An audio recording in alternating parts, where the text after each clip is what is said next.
તો અમારે જવાનું હતું દ્વારકા, પછી અમારી મંજિલની શરૂઆત થઈ 5:30. તો મિત્રો સવારમાં અમે ઘણું અંતર કાપી નાખ્યું હતું. અમે પહોંચી ગયા હતા ગામ વડસલમાં. તો મિત્રો ત્યાંનો નજારો ખૂબ જ સરસ હતો.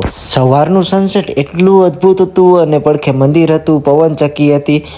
આમ અમને તો આમ કંઈક અલગ જ ફિલિંગ આવતી હતી. એવો નજારો મસ્ત હતો. પછી તો અમે ઘડીક વાર ઊભા રહ્યા, ફોટા બોટા પાડ્યા, ખૂબ આનંદ કર્યો અને પછી અમે નીકળી ગયા પાછા અમારી મંજિલ તરફ. મિત્રો દ્વારકાથી હવે લગભગ 200 કિલોમીટર જતા હી ઢોલ પહોંચવા આવ્યો હી અને અમારી હારે તો દાદીદાર હતા એ બધા આગળ વહી ગયા. અમે થોડાક વચમાં રોકાઈ ગયા હતા, થોડોક નાસ્તો ચા પાણી કરવા, એટલે અમે થોડાક લેટ થઈ ગયા.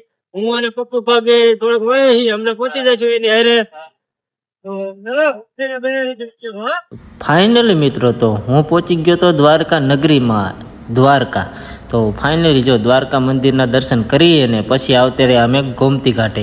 તો ગોમતી ઘાટે આ એક વસ્તુ કરવાનું તો તમે ભૂલતા જ નહીં, બતકને ગાંઠિયા ખવડાવવાનો ખૂબ જ આનંદ આવે. અને જો દ્વારકા આવ્યા હોય અને આ જગ્યાએ તમે ન આવો ને તો બધું જ નકામું છે.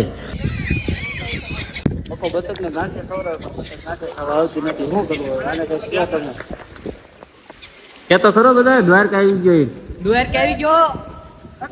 ગાંઠિયા ખવડાવું પણ ખાતી નથી. ગાંઠિયા ખવડાવો પણ ખાતી નથી બતા.